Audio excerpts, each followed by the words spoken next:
אנחנו מתחילים היום את הפרק השני, את הפרק הראשון בעצם, מבנה הממשל, זה שם הפרק במצע המושלם. אין יותר מה להגיד על המצע, נאמרו כבר כל המילים האפשריות.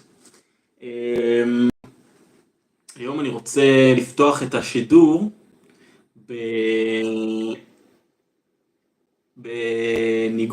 בניגון.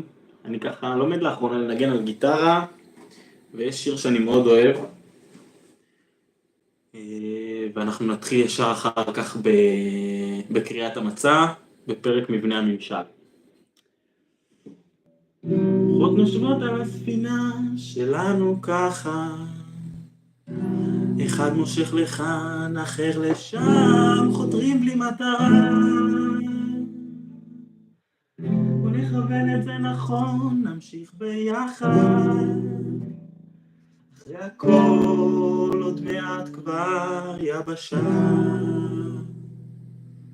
מכל מקום אפשר לראות כאן את האופק, אך כל אחד רואה כיוון אחר של התמונה. השוני לא יטריד את כל היופי, אם לא נשכח אחי להקשיב לנשמה.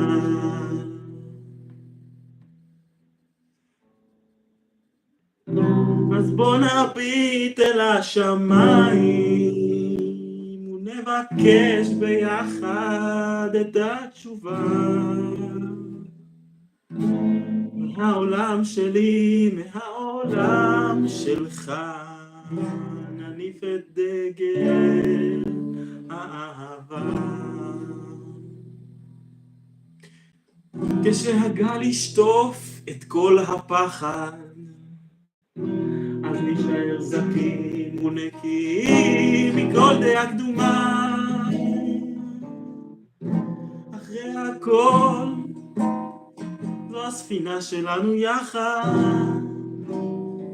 אז בוא נוביל אותה אל דרך נכונה. אז בוא נביט אל השמיים ונבקש ביחד את התשובה. מהעולם שלי, מהעולם שלך, נניף את דגל האהבה. בית אחרון. לא, זה היה הבית האחרון, בסדר. יפה.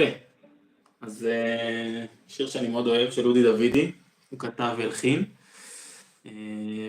שיר שמדבר על איזשהו כיוון. השם של השיר זה כיוון אחר, כיוון שאליו אנחנו לוקחים את המדינה יחד עם המצע הזה, עם מפלגת זהות, שבעזרת השם תעשה חיל בבחירות כשיגיעו. אנחנו אחרי יממה מאוד, נקרא לזה היסטורית, נספר עליה לנכדים, על איך כל המדינה עמדה בחרדה ולילה שלם הסתכלה אחרי הטילים שלקח להם 6 שעות להגיע.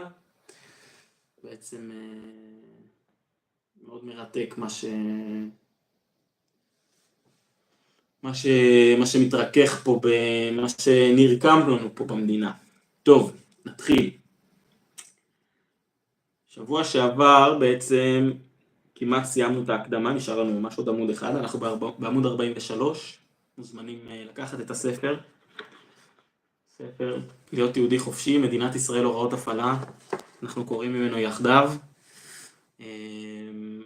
היום המטרה בפרק הקרוב זה בעצם לעבור על השער הראשון, שנקרא מבנה הממשל וצמצומו, על כל מה שזה כרוך בזה, וכך נסיים את הפרק שלנו להיום. אז נסיים ככה את העמוד האחרון של ההקדמה, עמוד מאוד משמעותי, הכותרת שלו היא משמעות. וזה הולך ככה, מנהיגות מוסרית אוניברסלית. יש למדינת ישראל חובה וייעוד. בתור נציגתו של עם ישראל בעולם, לפעול ליזום ולהוות דוגמה לכל האנושות בתחומי המוסר והצדק. לא מדובר בזכות יתר של מדינות חזקות ומבוססות המשתמשות בטיעונים מוסריים למען קידום האינטרסים של עצמן. מדובר בהכרת חובה פנימית, שזהות חשה ביחס לצו המורשת היהודית כולה מאז אברהם אבינו, ראש הנלחמים למען מוסר וצדק אוניברסלי. זהות רואה באחריות המוסרית של המדינה על מעשיה שלה ובנקיטת עמדה מול כל העוול, אי צדק ופשע נגד האדם באשר יהיה קו יסוד במדיניותה. מנהיגות מאמינה, מפלגת זהות צמחה מתוך הכרה שהלכה והתגבשה לאורך עשרות שנים שאין אפשרות לתקן גם את הבעיות הפשוטות והמעשיות לכאורה של מדינת ישראל ללא הנהגה המאמינה באלוהי ישראל וקוראת בשמו. אין הכוונה כלל להנהגה דתית. רבים הם הפוליטיקאים הדתיים שקשה לראות איזה תפקיד הקדוש ברוך הוא ממלא בהתנהלותם ובמדיניותם.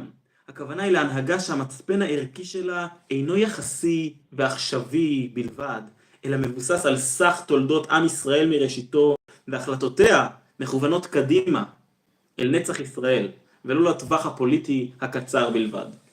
הנהגה מודעת באמת, כלשונו של בן גוריון, לכך שבמזרח התיכון אמנם אסור לסמוך על הנס, אבל חייבים להתחשב בו.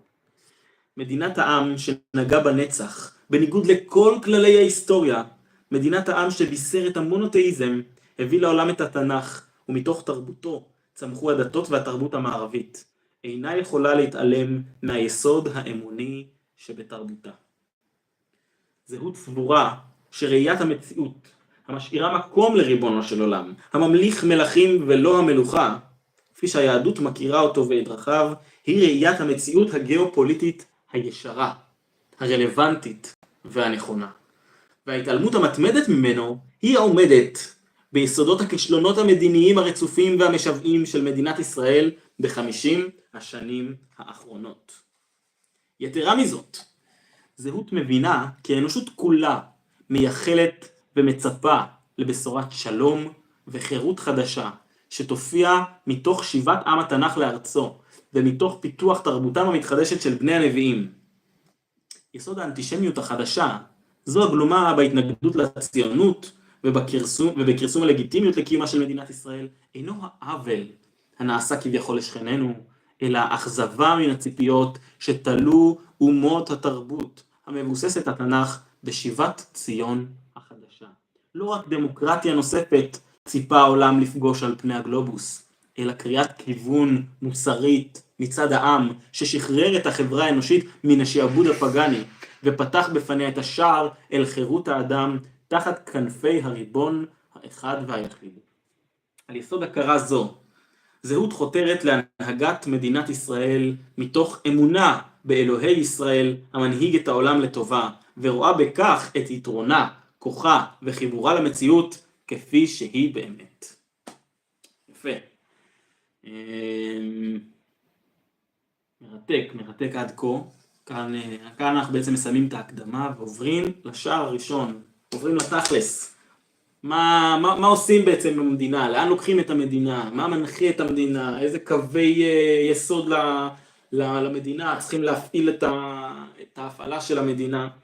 והפרק הראשון, מבנה הממשל וצמצומו. התחומים הנידונים. זהות סבורה כי השיטה והמבנה הארגוני של הממשל בישראל דורשים לא מעט תיקונים ושיפורים, חלקם נקודתיים וחלקם רחבי היקף ומרובי השלכות. אין הכוונה לכלול במצע זה את כל ההצעות והרעיונות בתחום זה, אלא להסתפק באותן הצעות הניתנות ליישום ישיר יחסית במסגרת המבנה הקיים. בשער זה של המצע נציג 4 נושאים בהם בחרנו להתמקד. צמצום המנגנון הממשלתי, התנגדות לחקיקת יתר, המודל הקהילתי ומערכת המשפט. אז אנחנו מתחילים עם צמצום המנגנון הממשלתי, יחד עם ההתנגדות לחקיקת יתר. לעומת המודל הקהילתי, הם שני צדדים של אותו מטבע. זהות דוגלת במשילות יעילה וברורה לצד הרחבת חירויות הפרט והקהילה. צמצום המנגנון הממשלתי והתנגדות הפרזה בחקיקה נועדו לא רק לייעל את עבודת הממשלה ולהגביר את המשילות, אלא אף להביא להחזרת תחומי אחריות רבים מידי הממשלה אל הציבור, מתוך הבנה שפריסת האחריות הממשלתית על התחומים הללו פוגעת בציבור ומנוגדת לטובתו. בעוד שפרק צמצום המנגנון הממשלתי וריסון החקיקה עוסק ברובו בענייני מסגרת, פרק המודל הקהילתי מציע שינוי וחידוש של ממש ביחס שבין האזרח והממשלה. פרק זה הוא תשתית לכל הפתרונות שזהות מציעה בהמשך המצע, ותשתיתי בתפיסת עולמה של זהות בכלל. חירות, זהות ומשמעות יכולות לפרוח על בסיס קהילות משגשגות ועצמאיות, כפי שהיה בעם ישראל מאז ומעולם, וכפי שצריך להיות. הפרק על מערכת המשפט לא עוסק בבעיותיה של מערכת המשפט הישראלית מבחינה מקצועית ופקידותית, אלא ברשות השופטת כאחד מעמודי התווך של השלטון בישראל, וביחס בין רשות זו לבין הרשויות המבצעת והמחוקקת. זהות סבורה שהאיזון בין הרשויות הופר בעשורים האחרונים באופן חמור, ושישנן תקלות מבניות מהותיות הגורמות לחוסר האיזון הזה. הצעדים המעשיים שזהות מציעה בפרק זה, הם המפתח ליישום המוצלח של הנאמר בשני הפרקים הראשונים, שכן הם התנאי להחזרת הריבונות במדינה לידי הציבור. הריבון הלגיטימי היחיד במדינת חירות דמוקרטית, כפי שישראל רוצה וצריכה להיות. צמצום משרדי הממשלה. יש לנו פה ציטוטים. אין ממליכים מלך תחילה, אלא לעשות משפט ומלחמות. זה אמר הרמב"ם. ככל שהממשלה גדולה יותר, כך האזרח קטן יותר. זה אמר דניס פראגר, לא מכיר. הממשלה היא לא הפתרון, הממשלה היא הבעיה, אומר רונלד רייגן, נשיא ארצות הברית לשעבר. אוקיי, צמצום משרדי הממשלה. מה המטרה? ממשלה מצומצמת, מייצגת ויעילה. זהות חותרת למצב קבוע, שבו ממשלת ישראל מצומצמת ככל הניתן. הן כדי להשאיר מרחב חירות מרבי לאזרח, והן כדי לשרת אותו ביעילות מרבית בתחומי אחריותה. זהות רואה לנגד עיני הממשלה ללא התנגשויות של סמכויות, וללא מנגנון מסורבל ובזבזני. ממשלה יעילה שמסוגלת לדון, להחליט ולבצע את מדיניותה. המצב כיום ובעיית המשילות. בממשלת ישראל הנוכחית יש 29 משרדי ממשלה, מדובר על 2019, ומכהנים בה 23 שרים ו8 סגני שרים. מצב מזיק זה הוא תוצאה של הרגל רב שנים לפצל משרדי ממשלה, ואף ליצור משרדים ריקים מתוכן או מתחרים על אותם תחומים עם משרדים קיימים. כל זאת כדי לחלק כיבודים אישיים וקואליציוניים. חשוב להבין כי בנוסף לכסף הרב שמשרדים אלה עולים לנו, במשכורות ובתקציבים, בעיה שמפלגות אחרות הדגישו בעבר. הבעיה העמוקה יותר בגודל הממשלה היא בעיית משילות קשה. מעבר לכך, ההרגל של הגדלת הממשלה ויצירת משרדים חדשים גורם מטבעו להרחבת תחומי התערבותם של משרדי הממשלה בחיי האזרחים ולצמצום החירות. הפתרון: הרכב הממשלה שזהות מציעה. להלן רשימת המשרדים המספיקה והנכונה לדעתנו לניהול תקין ויעיל של המדינה. משרד ראש הממשלה, כולל בתוכו את ירושלים ומורשת. משרד הביטחון, משרד החוץ ויהדות התפוצות, שכולל בתוכו את שיתוף פעולה אזורי, הסברה ותפוצות, שסתם פיצלו אותם. משרד המשפטים, משרד הפנים, שכולל בתוכו ביטחון פנים ודתות. משרד החינוך, שכולל בתוכו את התרבות והספורט. משרד הבריאות והרווחה. משרד האוצר. משרד הכלכלה, שכולל את כל משרדי המשק, כלכלה ותעשייה, מדע, תיירות, חקלאות, שסתם פיצלו אותם. משרד המשאבים והתשתיות, שכולל בתוכו משרדי הגנת הסביבה, התשתיות הלאומיות, האנרגיה והמים, התקשורת, התחבורה והבטיחות בדרכים, שסתם פיצלו אותם. והאחרון, המשרד לקליטת עלייה ודיור, שכולל בתוכו את משרד הבינוי והשיכון. 11 משרדים. מה נרוויח מהממשלה המצומצמת? משילות. זהו הרווח העיקרי. חשוב להבין שתפקידו של שר בממשלה אינו אמור להיות הנציג של האינטרסים בתחום משרדו מול ונגד שאר השרים מבלי להתחשב במכלול צורכי הציבור. להפך, עליו למשול בתחומו, לקחת בחשבון את כל השיקולים הנוגעים להחלטותיו ולאזן או להכריע ביניהם בשם האינטרס שלנו, הציבור שבחר בו ושבשליחותו הוא עובד. זה גם ההיגיון שבייחוד תחומים ומשרדים, אשר הורגלנו שנים רבות לראות בהם יריבים טבעיים, כגון התחבורה והתשתיות עם הגנת הסביבה. במקום המצב הקיים כיום, שבו כל שר מנסה להגיע להישגים בתחום המצומצם של משרדו, והחלטות בתחומים חופפים מתקבלות כתוצאה ממיקוח בין שני שרים אחראים או יותר, בממשלה המצומצמת כל משרד יהיה אחראי על תחום נרחב, והשר העומד בראשו יוכל ויצטרך לקבל החלטות שקולות ומאוזנות. אז אמרנו משילות. דבר שני זה יעילות. ריבוי המשרדים והשרים יוצר מצב שבו בלתי אפשרי לקיים דיון ענייני ומעמיק במסגרת הממשלה. ולכן הממשלה נאלצת ליצור ועדות משנה של שרים לשלל נושאים. בישיבות הממשלה הרגילות כמעט ולא מתקבלות החלטות אמיתיות, והן מנפקות בעיקר הכרזות לתקשורת. כאשר בממשלה יהיו כ10 שרים, ניתן יהיה לברר את הנושאים הבין משרדיים בישיבות הממשלה הרגילות.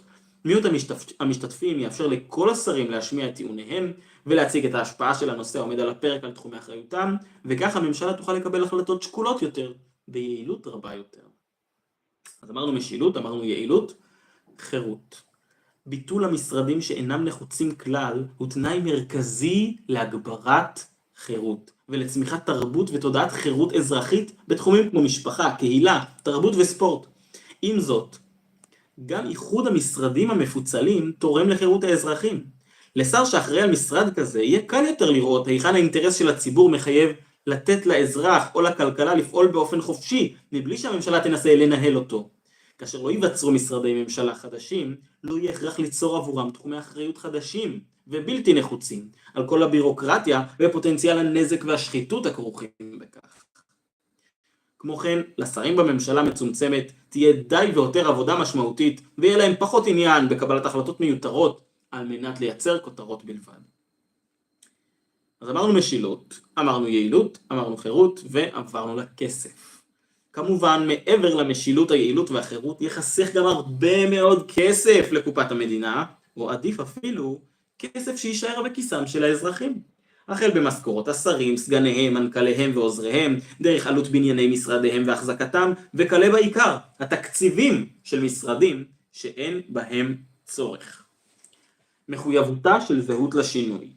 יש להבהיר כי ביטול משרדים מיותרים ואיחוד משרדים קיימים איננו מסתכם במשכורות של שרים וסגני שרים. תהליך עומק של איחוד משרדים, ביטול כפילויות בסמכויות ושחרור תחומים הנמצאים באחריות הפקידים חזרה לידי הציבור, יהיה כרוך בצמצום של מערכות ממשלתיות עתירות כוח אדם, ידרוש זמן להיערכות ולביצוע ויחייב הפגנת נחישות אל מול לחצים פוליטיים ופקידותיים. זהות מתחייבת לא להסתפק בייחוד קוסמטי של משרדים, אלא נחושה להביא את הייעול שהוא תכלית העניין אל כל רמות המנגנון הבירוקרטי הממשלתי. בכוונתנו לעגן את חלוקת המשרדים ואת סמכויותיהם בחוק יסוד הממשלה, ולשים בכך סוף למדיניות של קביעת מבנה הממשלה בהתאם לשיקולים קואליציוניים בלתי ענייניים. איך צמצום הממשלה יעבוד? פירוט. חלוקת המשרדים הנוכחית. להלן רשימת 29 משרדי הממשלה הקיימים כיום. אלה מתוכם שישארו בהרכב שלנו מודגשים. אלה מתוכם שיבוטלו בתוכנית שהוצגה לאל מופיעים ברשימה בקו נטוי. אלה מתוכם שיאוחדו למשרד אחד מופיעים ברשימה בגופן רגיל. אז יש לנו את משרד ראש הממשלה, משרד החוץ, משרד הביטחון, משרד האוצר, משרד החינוך, משרד המשפטים, משרד הבריאות, משרד הפנים ומשרד העלייה והקליטה. הם נשארים בהרכב שלהם. כל המשרדים שאני אקרא עכשיו הולכים להיות מאוחדים יחד עם משרד אחד מאלה שאמרתי קודם. יש לנו את משרד הכלכלה והתעשייה, משרד התחבורה והבטיחות בדרכים, המשרד לביטחון פנים, משרד התשתיות הלאומיות, האנרגיה והמים, משרד המדע, הטכנולוגיה והחלל, משרד החקלאות ופיתוח הכפר, משרד הבינוי והשיכון, משרד הרווחה ושירותים חברתיים, משרד התיירות, משרד התקשורת, המשרד לשירותי דת, משרד התפוצות, המשרד להגנת הסביבה והמשרד לירושלים ומורשת. ממש 10 בני אמן. כל אלה מאחדים. והמשרדים הבאים מבוטלים. המשרד לשיתוף פעולה אזורי, המשרד לפיתוח הפריפריה, הנגב והגליל, משרד התרבות והספורט, המשרד לענייני מודיעין, המשרד לנושאים אסטרטגיים והסברה והמשרד לשוויון חברתי. ביטול משרדים מיותרים והכללתם מחדש במשרדים הנחוצים. ישנם משרדים שאפשר לבטלם כמעט לחלוטין, וברור לכל שפיצולם או יצירתם מראש היו למטרת מתן תפקידים בלבד. חלק גדול מתפקודיהם של משרדים אלה הוא מזיק או מיותר מלכתחילה, וצריך לבטל אותם לא רק משיקולי משילות ותקציב, אלא גם מהותית, ואלו הם: המשרד לשוויון חברתי, שאת מעט תחומי עיסוקיו הלגיטימיים והנחוצים יש להחזיר למשרד הרווחה, ואת מרביתם יש לבטל. המשרד למודיעין ונושאים אסטרטגיים, שהוקם ופורק ושוב הוקם אך ורק משיקולים פרסונליים, ויוצר כפילות מיותרת מול משרד ראש הממשלה. קיומם של המשרדים הנפרדים לפיתוח הפריפריה, הנגב והגליל ושיתוף פעולה אזורי מיותר לגמרי. בתחומים אלו צריכים לחזור למשרד ראש הממשלה, שאחראי ליישום הבין משרדי של מדיניות הממשלה. משרד התרבות והספורט כמשרד נפרד אף הוא איננו מוצדק באופן מהותי, בעצם קיומו מזיק לתרבות ולספורט, ועל כן יש לבטלו. כפי שנפרט בפרק העוסק במדיניות אי ההתערבות בתרבות, תפקידיו הרלוונטיים המעטים יוחזרו למשרד החינוך. איחוד משרדים נחוצים. לעומת המשרדים שניתן לוותר על רוב תפקודיהם או להחזירם למשרדים שמהם הם פוצלו, ישנם משרדים רבים המטפלים בנושאים מהותיים, אך אין סיבה לקיומם הנפרד, והם יאוחדו תחת משרד אחד מרכזי שיעסוק במכלול התחומים שמפוצלים כיום בין משרדים שונים. במסגרת משרד הפנים יאוחדו המשרד לביטחון פנים והמשרד לשירותי דת. תחת משרד החוץ יאוחדו משרד ההסברה ומשרד התפוצות. במקרה של ארבעת המשרדים הללו מדובר בסך הכל בהחזרה של משרדים שכבר היו מאוחדים בעבר והופרדו מסיבות שאינן ממין העניין. הביתה. זהות מאמינה בהתערבות מזערית של הממשלה בכלכלה. היכן שזהו תפקידה של הממשלה לסייע בכלכלה, יהיה זה באחריות שר אחד, ולא מול מספר משרדים נפרדים. לכן, כל המשרדים העוסקים בכלכלת ישראל, ענפי המשק לסוגיהם, יאוחדו מחדש תחת משרד הכלכלה, שיכלול את משרד הכלכלה והתעשייה, הרכיב הכלכלי של המשרד למדע, טכנולוגיה וחלל, משרד התיירות ומשרד החקלאות. כל משאבי הטבע הלאומיים וכל התשתיות הארציות צריכות להיות מטופלות על ידי משרד אחד בשם משרד המשאבים והתשתיות. כך תיפתח האפשרות עבור המשרד המאוחד למלא את תפקידו במלואו, לאזן בין התשתיות והנכסים הלאומיים השונים, בין ניצול ושימור, ולסיים את המציאות המזיקה של מלחמות בין שרים. המשרד החדש יאחד את המשרדים הרלוונטיים הבאים: משרד התחבורה והבטיחות בדרכים, משרד התשתיות הלאומיות, האנרגיה והמים, משרד התקשורת והמשרד להגנת הסביבה. משרד הבריאות והרווחה יאחד את כל המשרדים והרשויות העוסקים ברווחת האזרח. בישראל יש כיום משבר דיור קשה שפוגע ברוב הציבור. משבר שאינו כורח המציאות, אלא הוא כל כולו תוצאה של היעדר מדיניות שתטפל בסיבות האמיתיות למשבר, שאותן נפרט במצע בפרק הדיור. בנוסף לכך, זהות מצפה ומקווה לגל עלייה גדול ומבורך של יהודים השבים לארצם, וכן לגל של ישראלים חוזרים. הצירוף של כל אלו יחייב לתת סוף סוף פתרון אמיתי לבעיית היצע הדיור בישראל, וזה יהיה תפקידו העיקרי של המשרד לקליטת עלייה ומשרד הבינוי והשיכון שיאוחדו.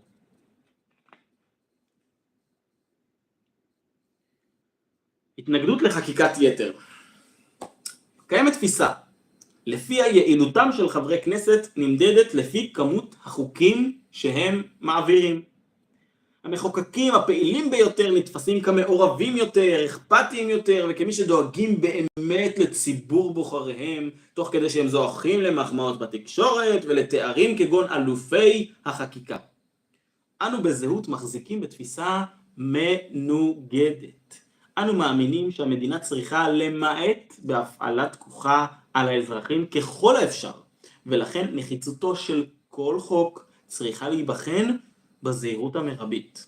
איננו שואפים להסדיר באמצעות חקיקה כל היבט בחיי האזרחים. ההפך הוא הנכון. אנו מאמינים שהמדינה צריכה להתערב פחות ולהשאיר כמה שיותר מהחירות בידי האזרחים.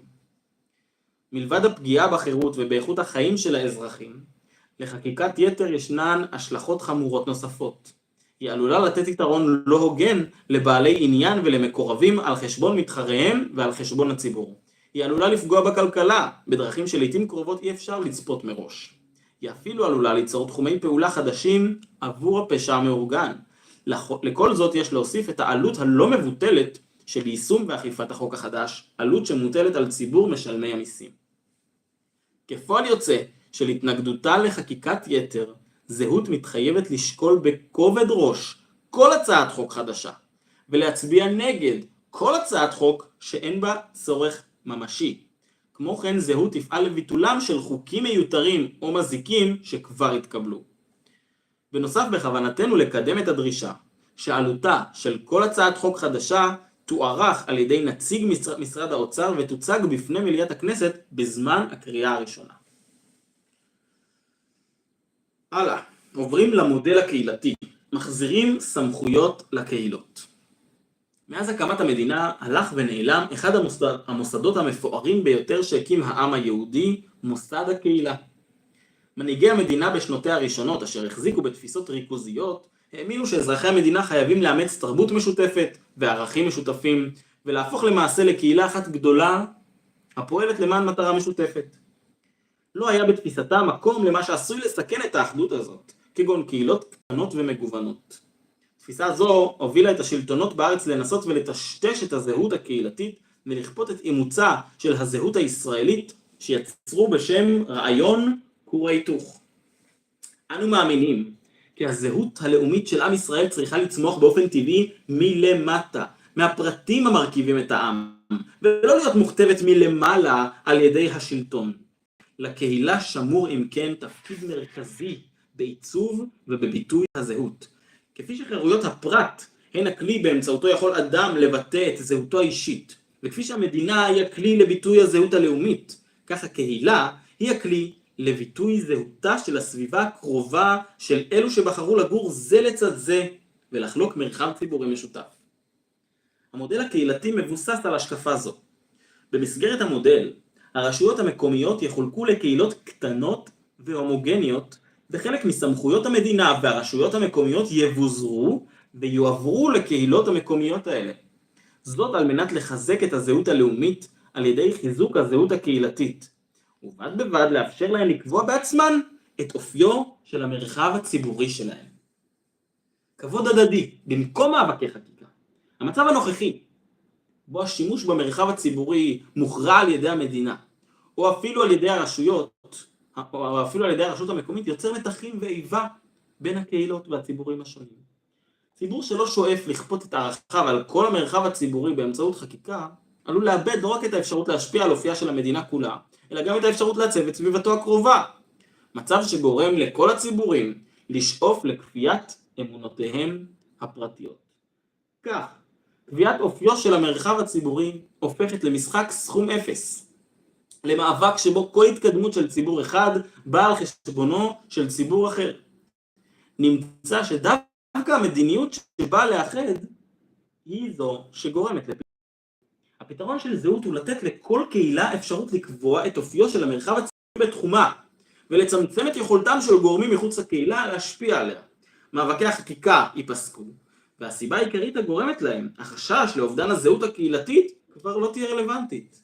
מרגע שהמאבק יסתיים, המתחים בין הציבורים בישראל יחלו להתפוגג, ויתנו מקום להפריה תרבותית הדדית, ולמציאת המכנה המשותף, במקום שיתמקדו בצורך בבידול ובמאבק על השונה. מעבר לתועלת הערכית שתצמח מהפתרון של זהות, מדובר גם בפתרון צודק והוגן. המודל הקהילתי יאפשר לתושבים המקומיים, שהם אלו המושפעים יותר מכל מאופיו של המרחב הציבורי בסביבתם, להסכים בינם לבין עצמם על השימוש בו. החלוקה לקהילות. נושא הקהילות כולו, ובכללו נושא החלוקה לקהילות, יהיה באחריותו של משרד הפנים. האחריות על יצירת החלוקה הראשונית לקהילות תהיה על הרשויות המקומיות, כאשר לשר הפנים סמכות לדחות הצעת חלוקה. הן ההנחיה למשרד הפנים והן לשון החוק יקבעו כי החלוקה צריכה ליצור קהילות הומוגניות ככל האפשר. חלוקה שנעשתה בכוונה לבזר את כוחה של אוכלוסייה מסוימת ולמנוע ממנה להתאחד לקהילה עצמאית על פי החוק, תוכל להיפסל בשל כך הן על ידי שר הפנים והן על ידי בית המשפט. כל קהילה תבחר לעצמה הנהגה שתייצג אותה. אופן בחירת ההנהגה וסמכויותיה יקבעו מלכתחילה על ידי משרד הפנים. מאוחר יותר ניתן יהיה לשנותם באמצעות הצבעה של חברי הקהילה בכפוף לאישור משרד הפנים, כאשר השיטה המוצעת והסמכויות המוצעות אינן חורגות מכללי המנהל התקין ואינן פוגעות בייצוג רצון הרוב בקהילה. כמו כן תהיה לקהילות אפשרות להתפצל או להתאחד עם קהילות אחרות הסמוכות אליהן בכפוף להצבעת חברי הקהילה ולאישור משרד הפנים. התקציב למימון פעילות הנהגת הקהילה יופרש על ידי הרשות המקומית מתוך תשלומי הארנונה של חברי הקהילה. הנהגת הקהילה תקבל תקציב לשכירת משרד וחדר ישיבות, וכן תקציב מצומצם למשכורות עובדי מנהלה, ציוד משרדי והוצאות מנהלתיות. חברי ההנהגה עצמם לא יקבלו משכורת, אך יהיו זכאים להחזר הוצאות על שירותם לקהילה שגובהו ייקבע על ידי משרד הפנים. סמכויות הקהילה במודל הקהילתי. המודל הקהילתי יאפשר לקהילות לחוקק חוקי עזר קהילתיים, באותו אופן שמתאפשר היום לרשויות המקומיות לחוקק חוקי עזר עירוניים, והם גם יאכפו באותה צורה. כמו חוקי העזר העירוניים, גם חוקי העזר הקהילתיים ייכנסו לתוקף רק אחרי שיאושרו על ידי הנהגת הקהילה ועל ידי שר הפנים. אי אפשר יהיה להעביר חוק עזר שעומד בסתירה לחוק הישראלי. חוקי העזר העירוניים יחולו רק על שטחים שאינם משויכים לקהילה מסוימת. הקהילות החדשות ירשו עם היווצרותן את חוקי העזר של הרשות המקומית להן משויכות, שיהפכו בכך לחוקי עזר קהילתיים הניתנים לשינוי בידי הנהגת הקהילה. חוקי מדינה הנוגעים לשימוש במרחב הציבורי ומתאימים להכרעה ברמה הקהילתית יבוטלו, תוך מתן זמן היערכות מספק לקהילות המעוניינות לחוקק חוקי עזר קהילתיים שיחליפו אותם. בנוסף לסמכות לחוקק חוקי עזר קהילתיים ולביטול מושכל של חוקי מדינה הגוברים עליהם, יועברו לקהילות סמכויות משמעותיות נוספות. אחת מהן היא הסמכות לקבוע מגבלות בנייה בתחומן, כמפורט בפרק הדיור במצע. השנייה היא היכולת למנות את מפקד המשטרה המקומית, כמפורט בפרק ביטחון הפנים. אלו חוקים התקבלו ברמת הקהילה. החוקים שיבוטלו ברמה הארצית והעירונית כדי לפנות מקום לחוקי עזר קהילתיים, שיחליפו אותם יהיו החוקים העוסקים באופיו של המרחב הציבורי ובשימוש בו. נציג מספר קטן של דוגמאות להחלטות שאנו מאמינים שצריכות להיקבע ברמה הקהילתית. חוקים הנוגעים לאופייה של השבת. הוויכוח המתמשך על אופייה של השבת בישראל ייפתר בכך שכל קהילה תקבע תקנות המתאימות לאופייה של השבת בשטחה. חוקים האוסרים על פתיחת עסקים בשבת ובחג, או על תחבורה ציבורית בשבת ובחג, יבוטלו, וכל קהילה תוכל לבחור אם לקבלם בשטחה ובאילו תנאים. כמובן שכל האמור על שבת ועל חגים יהודיים יכול לחול גם על ימי מנוחה אחרים, כפי שתקבע הקהילה המקומית.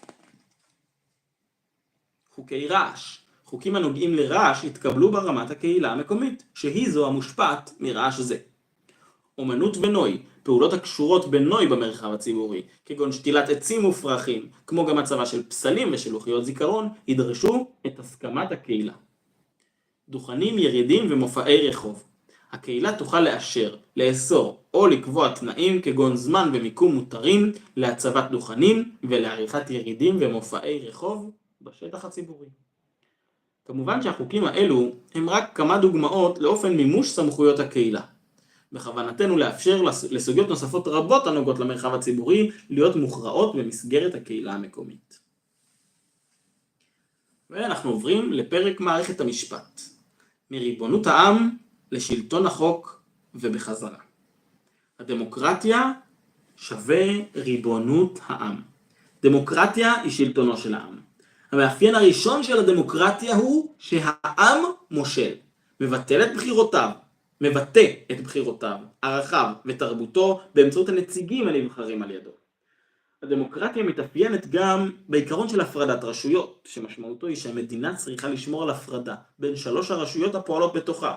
הרשות המחוקקת היא הכנסת, הרשות המבצעת היא הממשלה, והרשות השופטת.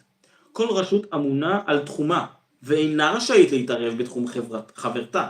בדרך הזאת, הרשויות אמורות לרסן זו את זו, ולמנוע השתלטות של רשות אחת שתרכז בתוכה את כל הסמכויות. מהו מקומה של הרשות השופטת באיזון הקפדני הזה? מונטסקיה, פילוסוף צרפתי, שהגה את רעיון הפרדת הרשויות בתחילת המאה ה-18, מתוך הבנה שעודף סמכויות לממסד המשפטי יכול לסכן את יכולתו של העם למשול, הניח כמובן מאליו שהרשות השופטת היא הצנועה והחלשה ביותר לאין ארוך מבין הרשויות. צניעות זו מתבטאת בריסון הביקורת שלה על שתי הרשויות האחרות ובעיקר על הרשות המחוקקת. על כן, ההגות הדמוקרטית פיתחה דוקטרינות המגדירות את אותו ריסון ומגדירות את הנושאים שבהם הרשות השופטת אינה אמורה לעסוק. עליית האקטיביזם השיפוטי. בעשורים הראשונים של מדינת ישראל הכיר בג"ץ בעיקרון זה, ונמנע מלהתערב בסוגיות בעלות אופי מדיני או ביטחוני. אך החל משנות ה-80, בהובלת השופט אהרן ברק, הופר בצורה בוטה האיזון בין הרשויות תחת דגל האקטיביזם השיפוטי. בשנת 1992 הושלמה המהפכה החוקתית עם חקיקת שני חוקי יסוד, חוק יסוד כבוד האדם וחירותו וחוק יסוד חופש העיסוק.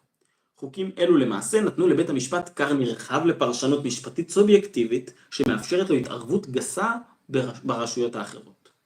כתוצאה מכך נוצר מצב שבו בית המשפט ויועצים משפטיים שונים מתערבים בשאלות ציבוריות מהותיות הנוגעות למדיניות באמצעים הבאים: פסילת חוקים, שימוש במבחן הסבירות ומידתיות בסוגיות רבות, הרחבת זכות העמידה, חוות דעת מרחיקות לכת ללא עוגן חוקתי. כל אלה מהווים פגיעה קשה בעקרון הפרדת הרשויות, במידה שאין לה אח ורע בקרב המדינות הדמוקרטיות. עם הפגיעה הזאת, שגרמה לחסימה מתמדת של נבחרי הציבור בפעולותיהם, הופר בעצם גם העיקרון הראשון של הדמוקרטיה, שלטון העם. מדיניות זהות, בחזרה אל ריבונות העם. זהות מאמינה, כי בשאלות ציבוריות מהותיות וסוגיות בעלות אופי מדיני או ביטחוני, אין מקום להתערבות של בית משפט. זהות תפעל להחזיר את האיזון בין רשויות השלטון, כדי לאפשר לרשויות הנבחרות לקדם מדיניות בהתאם להשקפת עולמן. הסעיפים העיקריים שיש לחוקק, כדי להחזיר לנבחרי העם את היכולת ליישם את מדיניותם בניהול מדינת ישראל, למען אזרחיה אשר בחרו בהם, מבלי שבג"ץ, היועץ המשפטי לממשלה ומערכת הפרקליטות יחרגו מתפקידם וישתקו מדיניות זאת, הם כדלהלן. בית המשפט הגבוה לצדק. זכות העמידה. הזכות לעתור לבג"ץ תחזור להיות נתונה רק למי שנפגע או צפוי להיפגע בעצמו מפעולות המדינה. בג"ץ לא יהיה רשאי למסור החלטה מבלי למסור באותו מועד גם את הנימוקים לה. לבג"ץ וליועץ המשפטי לממשלה לא תהיה סמכות מעבר לזו המוגדרת להם בחוק. הלכה שקבע בג"ץ תובא לידיעת הכנסת כדי שתוכל לחוקק חוק שיחליף אותה. פסילת חוקים על ידי בג"ץ. בג"ץ או כל ערכאה שיפוטית אחרת לא יהיה רשאי לבטל חוק שחוקקה הכנסת. אם מצא שופט שיש פער או סתירה בין חוקים, עליו לציין זאת בפסיקתו, על מנת שהכנסת תוכל לתקן את הפגם. במידה ובג"ץ ימצא שחוק שחוקקה הכנסת אינו קביל מהותית מצד סתירתו את החוקים הקיימים, הוא יוכל לקבוע זאת רק ברוב מוחלט של 2/3 מכלל שופטי בית המשפט העליון המכהנים. במצב כזה יהיה צורך לאשר מחדש את החוק בכנסת או לשנותו בחקיקה. עד אז תוקף החוק יהיה בהשהיה. חוק שאושר פעם נוספת לאחר שבג"ץ דרש זאת, לא ניתן יהיה לפסילה נוספת על ידי בג"ץ. מרחב השפיטות, לא הכל שפיט. לפרקליטות המדינה ולפרקליטות הצבאית לא תהיה סמכות להתערב בתהליך קבלת החלטות ביטחוניות וביצוען. תפקידן לייעץ לפני ואחרי פעילות ביטחונית, אך לא במהלכה. פעילות ביטחונית תהיה נתונה לתחקור מבצעי, לשיפוט בבית דין צבאי לפי חוק השיפוט הצבאי ולביקורת ציבורית, אך לא תהיה שפיטה על ידי בית המשפט. בית המשפט לא יהיה רשאי לשפוט בנושאי תרבות, לאום וביטחון מעבר למה שהוגדר בחוק. זהו תחומם של הציבור ונבחריו. יש להגדיר בחקיקה כללים ברורים לשימוש בנימוק המשפטי של עילת הסבירות לשם תחילתו. פרקליט או שופט יוכל לבסס עצה או פסק על החוק הבינלאומי רק אם הראה שהוא מסתמך על חוק ישראלי או על החלטת ממשלה שמחייבים את ישראל לאמנה בינלאומית בנושא הנדון. שופט שיפרש חוקים בסתירה מהותית למשמעותם, או שיגזור עונשים שיעמדו בסתירה מהותית לחומרת או לקלות העבירות שנעשו, ניתן יהיה לזמנו לשימוע בפני ועדת החוקה של הכנסת, ורוב מיוחס מבין חברי הוועדה יוכל להורות לאחר מכן על העברתו מתפקידו. שופט שיסרב להזדהות עם המנונה וסמליה של מדינת ישראל יועבר מתפקידו. מינוי שופטים. בוועדה למינוי שופטים יכהנו בנוסף לשר המשפטים רק חברי כנסת שיבחרו על ידי כלל חברי הכנסת בהצבעה חשאית. מועמדים למשרד שופט מחוזי או עליון יעברו שימוע פומבי בכנסת לפני הדיון במועמדותם. נשיא בית המשפט העליון והמשנה לנשיא ייבחרו מבין שופטי העליון בבחירה חשאית על ידי מליאת הכנסת לאחר שימוע פומבי. היועץ המשפטי לממשלה. תפקידי היועץ המשפטי לממשלה וראש התביעה יפוצלו ולא יוחזקו עוד בידי אותו אדם. הממשלה תהיה רשאית למנות פרקליט שייצג אותה בבית המשפט. הממשלה תהיה רשאית למנות ולפטר את היועץ המשפטי שלה. כהונת היועץ המשפטי לממשלה תסתיים עם תום כהונת הממשלה. נבחרי ציבור ימשיכו להיות מחויבים לפעול בהתאם לחוק, אך הם לא יחויבו לציית לעצת יועצם המשפטי. היועץ המשפטי לממשלה יהיה רשאי לקבוע הנחיות רק באישור שר המשפטים וראש הממשלה. על היועץ המשפטי לממשלה ועל ראש הפרקליטות תחול תקופת צינון שבה הם לא יוכלו להתמנות לשופטים בבית המשפט העליון. מינוי משרתי ציבור בכירים. נבחרי ציבור יהיו רשאים למנות לתפקידים בכירים ולמשרות אמון את מי שיחפצו בו. הם יוכלו להיעזר בוועדת איתור ובייעוץ משפטי, אך לא יחויבו לציית להמלצותיהם. לא תיפסל מועמדות אדם לתפקיד, אלא אם יש חשד פרטני לפלילים. הממשלה תוכל למנות בעלי תפקידים שתקופת כהונתם הקצובה הגיעה לסיומה, גם בתקופת בחירות. ביקורת על מערכת המשפט. מבקר המדינה ימסור לכנסת ולציבור דוח שנתי ובו מידע סטטיסטי שישקף מגוון מדדים של עבודתם ופסיקותיהם של השופטים בישראל בשל פרקליטות המדינה. מעמדו של המשפט העברי. מדיניותה של זהות בתחום המשפט העברי תפורט להלן בפרק המשפט העברי בשער יהדות, תרבות ומדינה, ועיקריה בקצרה הם. זהות תפעל לייסד מערכת של בתי משפט אזרחיים שיפסקו לפי המשפט העברי, שתפעל במקביל למערכת בתי המשפט הקיימת. בתי המשפט האלה יעסקו במשפט אזרחי בלבד, ויוכלו לשפוט רק בהסכמת שני הצדדים. מעמדה של מערכת בתי המשפט העברית במשפט האזרחי יהיה זהה למעמדה של מערכת בתי המשפט הממלכתית הקיימת, ופסקי הדין שלה יהיו תקפים ומחייבים באותה המידה. ובזה סיימנו את השער הראשון, שער מבנה הממשל. אנחנו הגענו בעצם לעמוד 69, שממנו אנחנו נמשיך בשבוע הבא. תודה שהייתם איתי. וככה לסיום, נחזור לניגון שפתחנו בו. אוקיי.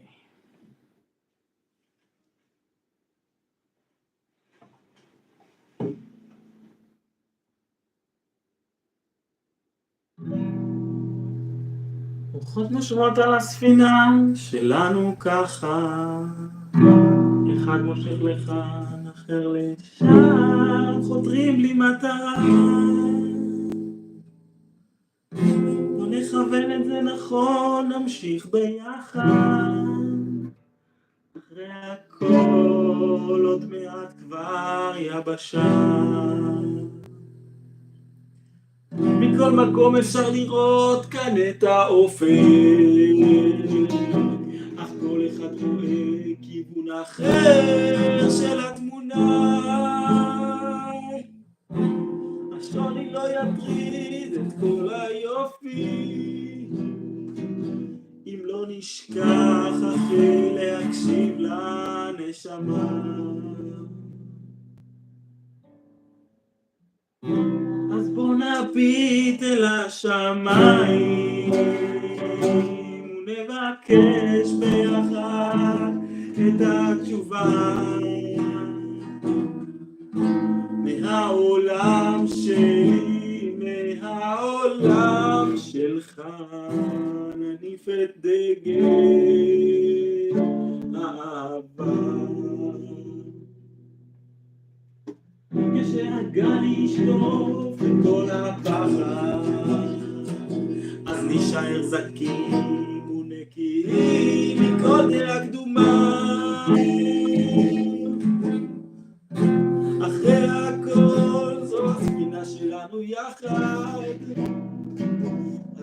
מוביל אותה אל דרך נכונה. אז בוא נביט אל השמיים ונבקש ביחד את התשובה. והכל אנחנו שניים מייחלים לטוב, רוצים תקווה. מהעולם שלי, מהעולם שלך, נניף את דגל האהבה. זהו, אנחנו מסיימים. שבוע הבא, יום ראשון, 8 בערב, ניפגש לפרק 2, פרק 2, שעוסק שער שני שעוסק בתוכנית החברתית. פרק מעניין במיוחד. שערו סקרנים. תודה לכם שהייתם איתי, ולהתראות. שמרו על עצמכם.